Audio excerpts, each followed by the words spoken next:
Hello दोस्तों, कैसे हो? आपका स्वागत है त्रिपाण स्टडी सेंटर में। आज जो हम करने जा रहे हैं BA third year semester 5th Punjab university. इसके अंतर्गत हमारा बुक जो है पंजाब का इतिहास और संस्कृति, और जो ये काफ़ी महत्वपूर्ण है, यानी history and culture of Punjab SCP. और आज हमारे समक्ष जो आया है काफ़ी महत्वपूर्ण है आर्य समाज और अहमदिया आंदोलन। आर्य समाज अहमदिया आंदोलन काफ़ी मायने महत्वपूर्ण है, और महत्वपूर्ण तब रहेगा जब वीडियो आप अच्छे से देखिएगा, स्किप नहीं कीजिएगा, सभी पॉइंट को पूरा देखिएगा, तभी आपको समझ में आएगा। और ये सब चैप्टर जो मैं करूँगा काफ़ी महत्वपूर्ण रहेगा।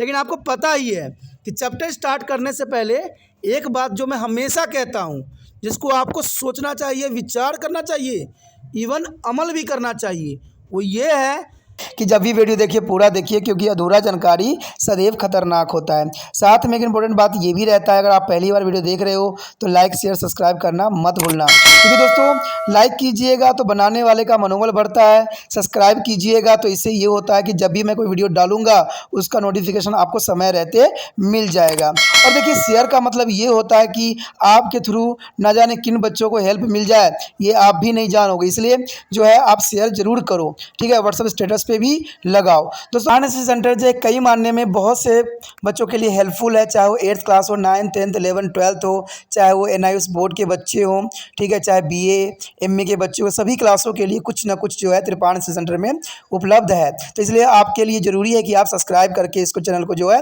सेव कर लो, नहीं तो बाद में अगर रिसर्च करोगे तो शायद आपको ये चैनल प्राप्त ना हो। तो इसलिए सोचना नहीं, विचार नहीं करना है, सब्सक्राइब करके जो है अपने पास सेव करना है। दोस्तों ये तो बात था आपके लिए, लेकिन अब देखते हैं हमारा आज टॉपिक क्या है। आगे जो हमारे समक्ष आया है काफ़ी महत्वपूर्ण है, अहमदिया आंदोलन के सिद्धांत और मत। काफ़ी महत्वपूर्ण है कि अहमदिया आंदोलन के क्या सिद्धांत थे और क्या मत था। देखा जाए तो अहमदिया मुसलमानों की पारंपरिक रीतियों का पालन करते थे, जैसे नमाज और रोजे, परंतु मुख्य धारा मुसलमानों में उनके प्रति एक गहरा संदेह है। मुख्य रूप से इसलिए कि अहमदिया ने यह पुष्टि की थी कि मिर्ज़ा गुलाम अहमद पैगंबर था, और एक ऐसा दावा जिसे अधिकतर मुसलमान अब धर्मी मानते हैं। और देखा जाए तो यहाँ पर जो सिद्धांत और मत दिए हैं उसके बारे में हम विस्तार पूर्वक चर्चा करेंगे। तो चलिए देखते हैं पहला मत क्या था यहाँ पर अहमदिया आंदोलन के अंतर्गत। देखा जाए तो इस्लाम और कुरान में आस्था, ये काफ़ी महत्वपूर्ण है कि इस्लाम और कुरान में आस्था। अहमदिया का केंद्रीय आस्था कुछ सुन्नी मुसलमानों जैसा ही था, यानी देखा जाए अहमदिया की केंद्रीय आस्था कुछ जो है सुन्नी मुसलमानों जैसा था। वो मानते हैं कि अल्लाह एक है और कुरान अल्लाह का संदेश है। ये उनका काफ़ी महत्वपूर्ण विचार था। वह मानते हैं कि अल्लाह एक है और कुरान अल्लाह का संदेश है। मिर्ज़ा गुलाम अहमद कादियानी ने सिखाया था कि इस्लाम जीवन की एक महत्वपूर्ण संहिता है और यह सभी मनुष्य के लिए एक शांतिमय धर्म है। परंतु इसका मानना था कि समय के साथ इस्लाम की कुछ परंपराएं बदल सी गई है, इसीलिए इस धर्म के कुछ परंपराओं को सुधारने के लिए उसे अल्लाह ने भेजा है।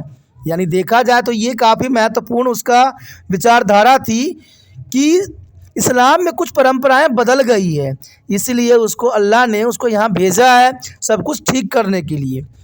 उसने कहा कि वह इस्लाम के पुनर्जागृत के लिए आया था और इस धर्म के प्रचार के लिए उत्तरदायी है, यानी कुरान में उसकी काफ़ी आस्था थी। उसके पश्चात देखें जिहाद द्वारा इस्लाम का फैलाव। अहमदिया मानते हैं कि इस्लाम की रोशनी फैलाने के प्रयत्न और संघर्ष में सबसे उच्चतम जिहाद धन और सांसारिक आश्रय के रूप में महान व्यक्तित्व कुर्बानी द्वारा संसार के चारों कोनों में इस्लाम का संदेश पहुंचाना। यानी देखा जाए तो जिहाद द्वारा इस्लाम का फैलाव भी काफ़ी महत्वपूर्ण यहाँ पर था। यानी यहाँ पर था कि सबके उच्चतम जिहाद धन और सांसारिक जो है आश्रय के रूप में महान व्यक्तिगत कुर्बानियाँ द्वारा संसार के चारों कोनों में इस्लाम का संदेश पहुँचाना। मिर्ज़ा ने बताया कि तलवार के स्थान पर कलम के द्वारा जिहाद किया जाए, यानी तलवार के स्थान पर जो है कलम के द्वारा जिहाद किया जाना चाहिए, यानी किसी को न मारना न काटना, इस तरह से जो है जीवन नष्ट होती है, जो कहते हैं धर्म नष्ट नहीं होती है। तो इस चीज़ों को उन्होंने जो नकारा कि तलवार के जगह पर हमें कलमों से जिहाद करना चाहिए। और वो चाहता था कि सभी धर्म इस्लाम के छत तले ही एक हो जाए, यानी सभी धर्मों को वो एक करने का विचार रखता था कि इस्लाम के छत तले एक धर्म हो जाए। तो ये काफ़ी महत्वपूर्ण विचार थे यहाँ पर जो है मिर्ज़ा अहमद की। उसके पश्चात आता है हमारे समक्ष पैगंबर मोहम्मद की अंतिमता का खंडन। कहते हैं गुलाम अहमद ने जोर दिया कि वह अल्लाह का पैगंबर था और उसे नए युग की ज़रूरतों के अनुसार इस्लाम की व्याख्या करने का मिशन उसके सौंपा गया था। यानी अल्लाह ने यह मिशन दिया है कि आधुनिक संसार के अंतर्गत इस्लाम की फैलाना, और यह सुन्नी विचारधाराओं के विरुद्ध है कि और कोई पैगंबर और इस्लाम में हो ही नहीं सकता। कहते हैं पैगंबर एक थे और एक से अधिक नहीं हो सकता। ये इस्लाम धर्म के विरुद्ध है, ये सुन्नी विचारधाराओं के विरुद्ध है। और अंतिम और आखिरी पैगंबर मोहम्मद ही था। अहमदिया इसे अपनी स्थिति को गलत व्याख्या के रूप में देखते थे, क्योंकि उनके लिए उनका स्थापक पैगंबर का अवतार था, ना कि पूरी तरह से एक नया पैगंबर होना। पैगंबर का अवतार मानते थे, न कि पूरी तरह से पैगंबर। वो मानते हैं कि अल्लाह ने उनका पैगंबर उसी तरह भेजा है जैसे अल्लाह ने यीशु को भेजा था। उनका कहना है कि अल्लाह ने उसे संसार में शांति और न्याय फैलाने के लिए भेजा है। और ये काफ़ी महत्वपूर्ण विचारधारा थी यहाँ पर। वह इस संसार में कत्लेगार और धार्मिक जंगों ख़त्म करने के लिए धरती पे अवतरित हुए हैं। ये उनका विचारधारा थी। इवन कि देखे अगला पॉइंट में तो कहते हैं वो अपने आप को यीशु मसीह के बारे में उनका क्या विचार था। ये काफ़ी महत्वपूर्ण है कि यीशु मसीह के बारे में भी उनका विचार अलग था। उनका विचार था कि गुलाम अहमद ने यीशु के बारे में दो चीज़ें बताई जो कि अहमदिया सिद्धांत के बुनियादी बनी, जो पारंपरिक मुसलमान आस्थाओं से अलग है। एक तरफ तो उसने सिखाया कि दूसरी बार यीशु का आना एक दैवी अवरोध था और वह उसके द्वारा पूरा किया गया। यानी यहाँ पर दूसरी बार यीशु का आना एक दैवी अवरोध था और वह उसके द्वारा पूरा किया गया है। दूसरी तरफ उसने सिखाया कि यीशु स्वर्ग में नहीं गया था, अतुल सलीब पर जिंदा रह गया था और वह भारत में कश्मीर को चला गया और उसकी मृत्यु 120 बरस की आयु में हुई थी और वह उसे श्रीनगर में दफना दिया गया। कहते हैं ये सारे विचारधारा काफ़ी ऑपोजिट है और कहते हैं जो इस धर्म को मानते हैं उनकी समझ से परे था।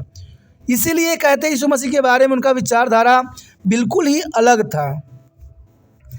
उसके पश्चात देखें तो मुसलमानों में भ्रातृत्व की भावना यानी भाईचारे की भावना उन्होंने जगाने की पुण्य कोशिश किया। कहते हैं अहमदिया आंदोलन इस तथ्य पर जोर देता है कि इस्लाम में कोई भी विभिन्न पंथ नहीं है, यहाँ केवल विचारों के विभिन्न स्कूल हैं। यानी देखा जाए तो ये काफ़ी महत्वपूर्ण था यहाँ पर कि इस्लाम में कोई भी विभिन्न पंथ नहीं है, यहाँ केवल विचारों के विभिन्न स्कूल हैं जो बुनियादी तौर पर सहमति रखते हैं और छोटे नुक्तों पर असहमति। इस्लाम संसार भर में फैली हुई एक जुट कौम की प्रतिनिधित्व करता है, चाहे कोई भी व्यक्तित्व स्वयं को सुन्नी कहे या शिया कहे या अहले या अदीत कहे या अहमदी, सभी एक अल्लाह और एक ग्रंथ को मानते हैं। और यह इस सिद्धांत पर जोर देता है कि मुसलमान वही है जिसका विश्वास कलीमा में है और वो चाहे किसी भी पंथ के संबंध रखता हो, पर उसकी श्रद्धा पावन कुरान में ही निहित है। ये मुसलमानों में भ्रातृता की भावना जगाने में उनका महत्वपूर्ण बात थी। अन्य धर्मों के प्रति उनका उदार नज़रिया था। अहमदी आंदोलन अन्य धर्मों के प्रति इस्लाम के खुले और उदार नज़रियों पर जोर देता है। मिर्ज़ा गुलाम अहमद ने अपनी आस्था वाला इस्लाम शांति से सारे संसार में फैलाने की कोशिश किया। उसने कहा कि सभी धर्मों को लोगों के लिए हमदर्दी क्षमा रखनी चाहिए और हज़रत मोहम्मद के उपदेशों को अनुसार संसार में शांति होना चाहिए, जो काफ़ी महत्वपूर्ण बात है। उसके पश्चात आता है शिक्षा का प्रसार, काफ़ी महत्वपूर्ण है। देखा जाए तो अहमदिया खास तौर पर इस्लाम के आधुनिकरण की राजनीति को प्रयोग करके मुसलमानों को ईसाई धर्म में परिवर्तन को रोकने का मिशन शुरू किया। उनके स्कूलों में उन्होंने इस्लामिक विज्ञान के साथ साथ पाठ्यक्रम में पश्चिमी विषय शुरू करके तीव्र परिवर्तन किए। और ये आंदोलन उन युवा मुसलमानों की बढ़ती हुई गिनती को रोकने के लिए थी जो आधुनिकता से आकर्षित होकर ईसाईयत के लिए इस्लाम को छोड़ रहे थे और उसके अधिक दुनियादार और आधुनिक मानते थे। अहमदिया मानते थे कि इस्लाम की बहुत सी परंपराएं, अभ्यासों और रीतियों का आधुनिकीकरण करके और पश्चिमी संस्कृति के पहलुओं को अपनाकर वो इस्लाम का एक अक्सर सुधार सकते थे। और युवा मुसलमानों को यह यकीन दिलाना चाहते थे कि मुसलमान और आधुनिक दोनों ही रहना संभव था। और इस तरह अहमदिया ने अपने स्कूलों में न केवल कुछ पश्चिमी पाठ्यक्रम में शुरू किया, अतुल उन्होंने पश्चिमी लिबासों और शादियों और उन नामकरण समारोह को भी प्रोत्साहित किया जो ईसाई चर्चों में किए जाते थे। यानी देखा जाए तो उन्होंने शिक्षा का प्रसार में भी अपना महत्वपूर्ण योगदान दिया। उसके पश्चात आता है हमारे समक्ष आंदोलन की दो शाखाएं। कहते हैं स्थापक की मृत्यु के बाद उसकी वसीयत के मुताबिक आंदोलन का सारा कार्य सदन अंजुमन अहमदिया के हाथों में रहा और आंदोलन का नेतृत्व स्वर्गीय मौलवी नुरुद्दीन के हिस्से में आया और यह मुसलमानों में अधिक से अधिक लोकप्रिय रहा। परंतु 1914 में मतभेद पैदा होने के बाद इनके परोपकार दो समूह में बट गए। एक अहमदिया मुसलमान समुदाय बने जिसका मुख्यालय रवाहा में है और लाहौर में अपने केंद्र के साथ लाहौर अहमदिया आंदोलन हुए। अहमदिया मुसलमान समुदाय जिस उस गांव के नाम पर कादानी भी कहा जाता है जहां स्थापक का जन्म हुआ था, का दावा भी था कि मिर्ज़ा गुलाम अहमद पैगंबर था, यद्यपि वह कोई नए कानून नहीं लाया था।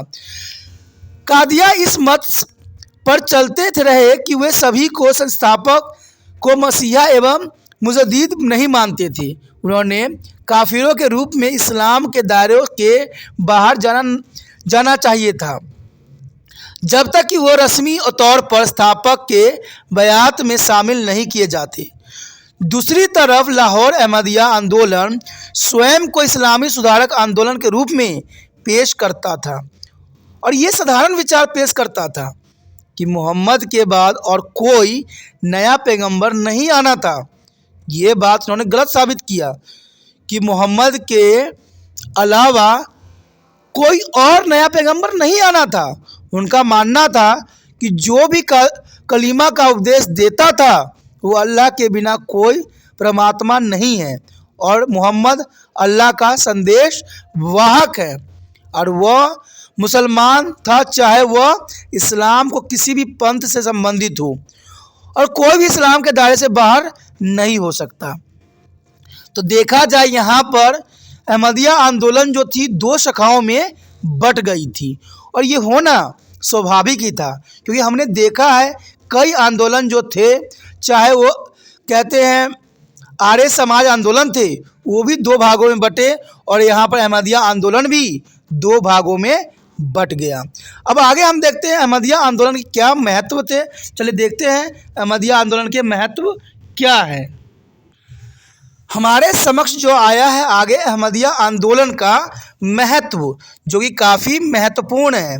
देखा जाए तो एक धार्मिक मुखिया के रूप में मिर्ज़ा गुलाम अहमद को उच्चतम प्रतिष्ठा हासिल थी।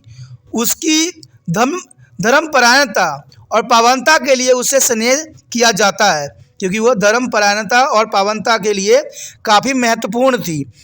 उसकी विविधता और वैज्ञिकता के लिए उसका आदर भी किया जाता था और वह इस्लाम के विरोधियों के विरुद्ध मजबूत प्रतिरक्षा के लिए मशहूर भी था। यानी देखा जाए तो अहमदिया आंदोलन का काफ़ी महत्वपूर्ण स्थान है। अहमदिया आंदोलन शांति और एकता का समर्थक था। अहमद का नाम महत्व यह दर्शाता है कि इस्लाम का प्रभुत्व इसके उपदेशों की सुंदरता और आकर्षण के कारण होगा। वह इनके अपनी रक्षा के लिए तलवार की जरूरत नहीं पड़ेगी, यानी ये हमेशा कलम उठाने के महत्वता की तरफ इशारा करते थे। मिर्ज़ा गुलाम अहमद की मृत्यु के बाद 1912 ईस्वी में इंग्लैंड में वर्किल मुस्लिम मिशन स्थापित किया गया और बाद में 1922 ईस्वी में बर्लिन ने जर्मनी मुस्लिम मिशन स्थापित किया गया।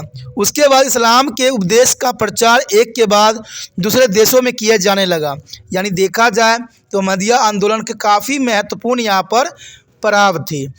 इवन कि देखा जाए अहमदिया के खास तौर पर इस्लाम के आधुनिकरण की रणनीति की प्रयोग करके वो शिक्षा का प्रसार से मुसलमान युवाओं में ईसाई धर्म में परिवर्तन को रोकना चाहते थे, क्योंकि उस समय बहुत से मुसलमान जो थे ईसाई धर्म में परिवर्तन हो रहे थे। तो जो अहमदिया आंदोलन का महत्वपूर्ण प्रभाव था, मिर्ज़ा ने मसीहा होने का दावा कर उन सब मुसलमानों को काफिर कहा जो इस दावे से सहमति नहीं रहते थे, और इस तरह वह बड़े स्तर पर जो इस्लाम में सुधार लाने और मुसलमानों का भला करने में नाकामयाब रहा। तो देखा जाए तो ये आंदोलन काफ़ी महत्वपूर्ण थी, ज़रूरी था। कहते हैं कुछ बातें किताबों तक सीमित रहे तो ही अच्छा है, क्योंकि वास्तविकता में इसमें बहुत ही बड़ी जो है रहस्य छुपा रहता है। लेकिन काफ़ी महत्वपूर्ण टॉपिक था जो हमने अहमदिया आंदोलन के अंतर्गत किया। इसी के साथ हमारा चैप्टर ख़त्म हो जाता है, जो कि काफ़ी महत्वपूर्ण था। अगर आपको समझ में आया, अच्छा लगा, अगर आप दिल से त्रिपाण सेशन के साथ मदद करने के विचार रखते हो, तो जितना हो सके उतना इस वीडियो को शेयर करने की भावना होनी चाहिए। दोस्तों, कहते हैं कोई वीडियो अगर हम देखते हैं, अगर हम पूरी नहीं देखते हैं तो वह अधूरा जानकारी बन जाता है। कुछ बच्चे जो होते हैं वीडियो को क्या करते हैं, स्किप कर करके देखते हैं। दोस्तों, ये आप कोई फिल्म नहीं देख रहे हो या कोई आप प्रोग्राम नहीं देख रहे हो, ये किताबी ज्ञान है। किताबी ज्ञान में कुछ बातें जो रहती है पीछे छूट जाती है। अगर आप इस वीडियो को पूरा नहीं देखिएगा, कंटिन्यू नहीं देखिएगा, तो आपके बहुत से विचारधारा पीछे रह जाएगी, और आप स्किप जो करने की आदत आपको लग गई है, उससे आपको पूरा ज्ञान प्राप्त नहीं होगा। इसलिए जितना हो सके इस वीडियो को पूरा देखिए। अगर पूरा नहीं देखने का मन है तो मत देखिए, वीडियो को देखिए ही नहीं, क्योंकि इससे अधूरा ज्ञान रहता है। और त्रिपाण स्टडी सेंटर कभी नहीं चाहता कि बच्चों को अधूरा जानकारी हो। अगर आपने प्राप्त करना है तो पूरी जानकारी प्राप्त करिए, पूरे कंसेप्ट को समझिए, स्किप मत करिए। और एक बात और भी स्किप नहीं करना है कि जितना हो सके इस वीडियो को शेयर करने की भावना आपके मन में से जाना नहीं चाहिए। इसलिए सोचना नहीं है, यूट्यूब से लिंक को कॉपी करना है और 24 घंटे के लिए व्हाट्सएप स्टेटस पर लगा देना है। जो बच्चे आपके संपर्क में होंगे वो ज़रूर लिंक को देखेंगे, और उनको अगर शायद अच्छा लगे, समझ में आए, तो आगे वो उसमें विचार करेंगे। ठीक है, पहली बार मेरे चैनल पे आए हो, पहली बार वीडियो देख रहे हो, ठीक है, और वीडियो आपको अच्छा भी लग रहा है, तो जर्नल सी बात है दोस्तों, चैनल को सब्सक्राइब करके अपने मोबाइल में सेव कर लीजिए, क्योंकि यहाँ पर बहुत कुछ है। 8th से लेके MA तक के बच्चों के लिए बहुत कुछ है, और भी आने वाले समय में होगा। तो सोचिए नहीं, विचार न कीजिए, त्रिपाण स्टडी सेंटर को सब्सक्राइब करके अपने मोबाइल में सेव कीजिए।